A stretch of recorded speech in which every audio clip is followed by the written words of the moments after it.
문당시석교회 2월 15일 새벽 기도입니다. 기도하겠습니다. 하나님 감사합니다. 이 새벽 시간 주님 앞에 나아갑니다. 하나님의 말씀 앞에 섭니다. 성령님의 함께 하심을 기다립니다.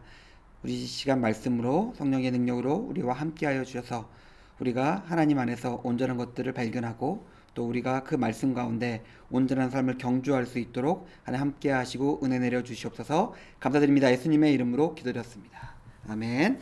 우리가 찬송 드리겠습니다. 찬송가 91장입니다. 찬송가 91장 함께 찬양 드리겠습니다.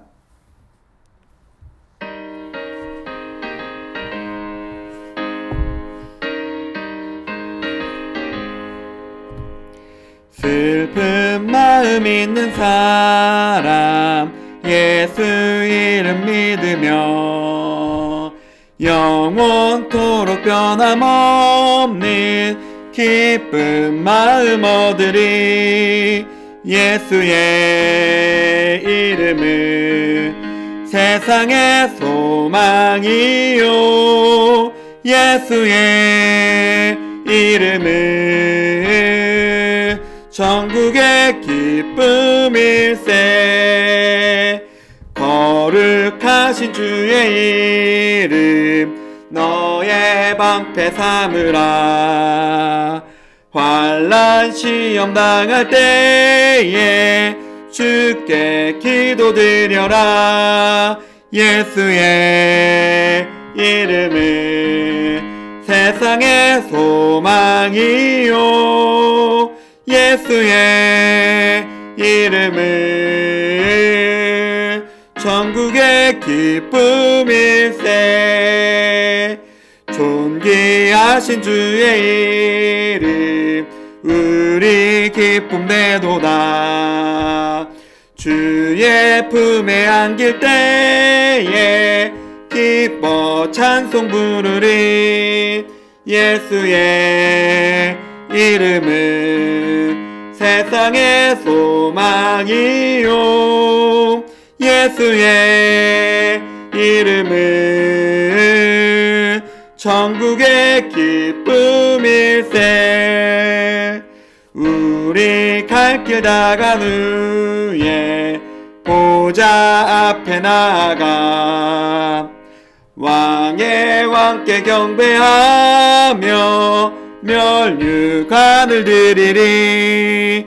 예수의 이름은 세상의 소망이요 예수의 이름은 전국의 기쁨일세.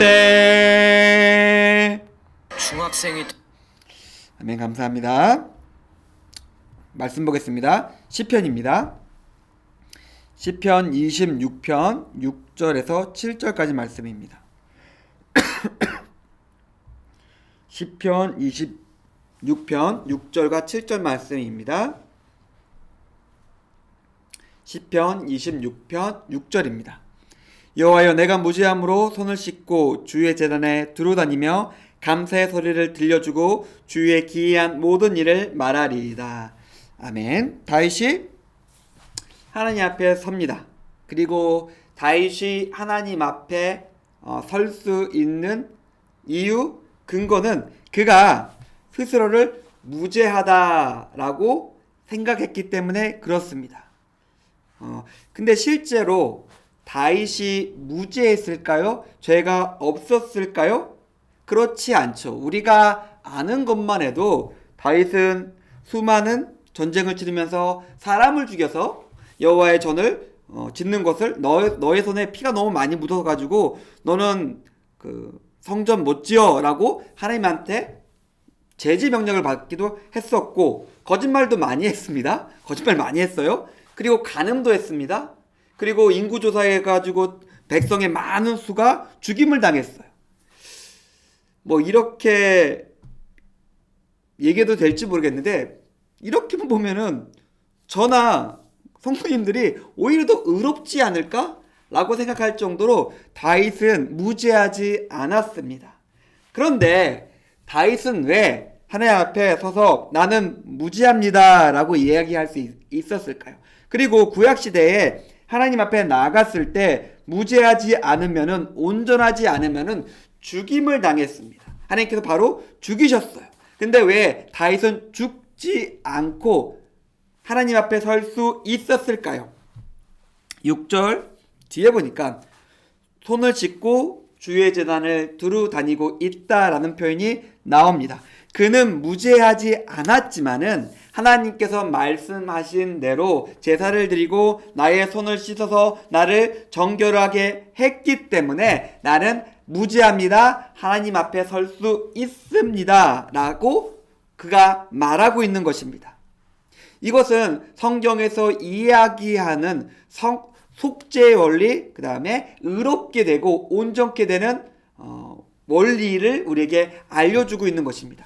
우리는 더럽고 죄악에 가득하며 하나님 앞에 설 수 없는 죄인이어서 심판받아서 멸망할 수밖에 없지만은 하나님께서 우리를 사랑하셔서 말도 안 되는 우리 죄의 비례해서가 아니라 이만큼 죄가 더러운 게 있지만은 살짝 뭔가 위에 덮어 씌우면은 우리에게 정결하다, 깨끗하게 되었다, 이제 내 앞에 설 수 있다라고 하나님께서 말씀하셨고 약속하셨기 때문에 그렇습니다. 우리의 죄에 비례해서 우리가 무엇을 해야 한다면은 우리는 어쩔 수 없이 멸망할 수밖에 없겠죠. 하지만 하나님께서 손만 씻어, 아니 그 무수히 죽인 피가 그 손에 피칠갑이 되어 있는데 손만 씻으면 된다고 말씀하셨기 때문에 다윗이 하나님 앞에 설 수 있었던 것입니다. 우리도 마찬가지입니다.